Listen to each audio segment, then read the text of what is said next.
Hi all, welcome back to another video. I'm on my way back to lunch.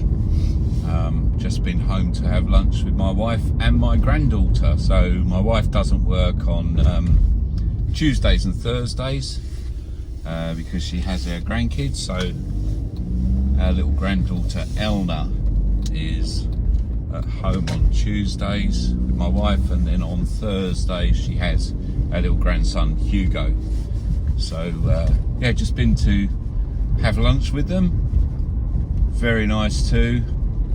Fantastic. I love seeing little Elna. She's so funny. You'll probably get to. I'll insert a little bit of video of her. I shot a few frames of video of her when I was at home lunchtime, and I will do the same on Thursday when I go home and see Hugo. So just on my way back now.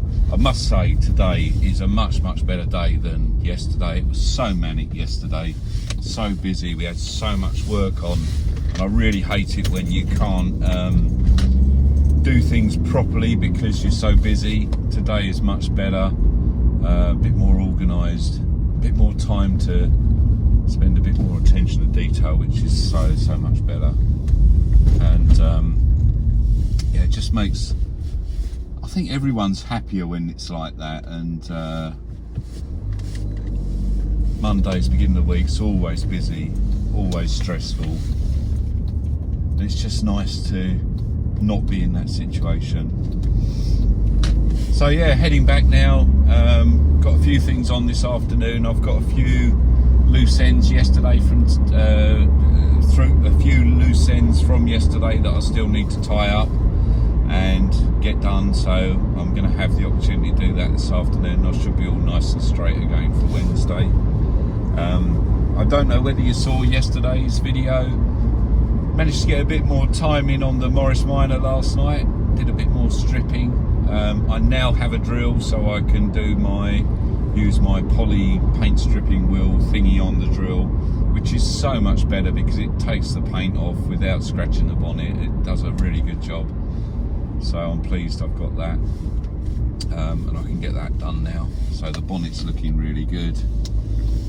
Got a bit of fabrication to do on the grille because the cooling system's been changed on the car. It doesn't have the standard Morris Minor radiator. A guy who owned the vehicle before fitted I think it's a Volkswagen Lupo radiator and electronic cooling fan on the vehicle, so you can't, it's a long story, but you can't take the grille off the same way as you would do if it had the standard rad. So there's a bit of fabrication that I need to do so that I can refit the trims correctly, the horseshoe trims and the top mount trims on the grille, because I want to get it looking as it should do. Also got another front bumper. I've got because when I got the vehicle it didn't have a bumper, so I've got a front bumper now, but that's off of a van and it's off of a later model van, so it doesn't fit properly around the grille. So I've got to do a bit of work with that as well. I've got to cut that so that it fits properly, and I would imagine do some little sort of bit of fabrication around the edges to make it look nice. But that's all in the future. We get the bonnet sorted first. I want to get the, if I can get the bonnet ready for paint, then I'm going to start stripping down the door, because the door, as you probably know, as you've probably seen, is off the car, and I need to get that stripped as well. So that's all to do. Yeah, let me know what you've been up to today, if you've got anything interesting on the go, anything that you would like to, particularly if it's Morris Minor related, if there's anything you'd like to share with us, let me know. I'm still putting together, I haven't finished it yet, but like my little minor mentions video. So if you've got a little bit of video or some photos of your minor that you'd like to send me, please do so, and I will include them in my little minor mentions. And if it goes well, we might have a regular feature of it. I think it's just good. There's such a sort of growing Morris Minor community on Instagram and Facebook and what have you. There's lots of people that own miners and restoring them, and yeah, doing all sorts of wonderful things. So if you've got anything you'd like to send to me, please do, and I'll include it in my minor mentions video, which I will get round to putting together shortly and finishing off. So I'm just a couple of minutes away from work now, and I will sign off for the minute, but I will be back no doubt later on. We do a little bit more on the bonnet, I think, later, and hopefully get that pretty much all ready for primer. But I'll see you in a bit. Cheers. Well, I'm back at it again, doing a little bit more. I've taken a bit more paint off the bonnet, just some of that red oxide undercoat that was still there. I've tried to move the car over a little bit, but I think I'm going to have to leave what's left on there until I can actually get the car back outside and get the bonnet off, because I can't really get up the side of it properly. I've also lifted the door up and started doing a little bit more on the driver's door, and that's coming along nicely. I have found, well, I'll show you actually, bear with us a mo. Just going to brush it off a bit actually. There's so much paint coming off of this.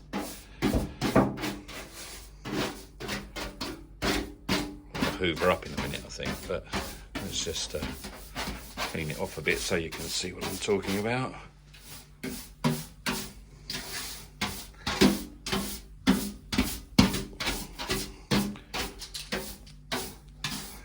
There we go. Right, so let's come back a bit. There's the door. It's getting stripped off. I'm thinking what I'll do is take as much of the paint off as I can, and then I will leave all the fine sanding, the wet sanding, until the last minute, and do literally it's like the bonnet there, do literally that just before I paint it, because it is going to get some surface rust on, as it has here. So yeah, the main aim is to get everything off that I can, and then attend to it. I did notice we've got a little crease in the door here, so that's going to need to be dealt with. And if you look closely, there are some little hidden treasures under the paint to deal with. I know the bottom of this door has been welded a few times, because there's a couple of different repairs on it, but yeah, there's bits of filler here and there, so it's not too bad though. I think if I can flat that off, I mean, there's no bubbling and rust coming through. That's same here, a little bit on the bottom of the door there that's been refilled, but there's no cracks, no bubbling. I don't know quite what's happening there, but I think if I can flat this off and give it a good couple of coats of primer, get it nice and flat and repainted, I think it'll look fine. I mean, the door is in pretty good shape, really. Pretty good shape, so I think that will come up nicely. In fact, I think both the doors are all right, really. It's just this blooming paint. I've been burning some more off, as you can see just here. Been burning it off and scraping it, and it's so much easier to get the poly wheel just on the old red oxide and the remnants of whatever colour that was originally painted over it. But yeah, I think it will come up okay. Did notice Doris has had a little piddle on the floor, but you know, she's an old lady. She is in her 70s, bless her. It's to be expected, isn't it? So yeah, a bit more progress made. We are getting there. The door, I think I'll do another little bit more on the door, and then I'll call it a day and tidy everything away. But I'm hoping to have the bonnet and the door sort of pretty much, well, the bonnet at least, ready for paint by the weekend. I don't know when I'll get a chance to paint it, but if I can have it ready for paint by the weekend. I've got a couple of hooks up here. I actually hung the boot lid up in here, so I'll probably do the same with the bonnet and paint it, but it means obviously having a decent day when I can get the car pushed outside. But it's coming together. So that's where we are.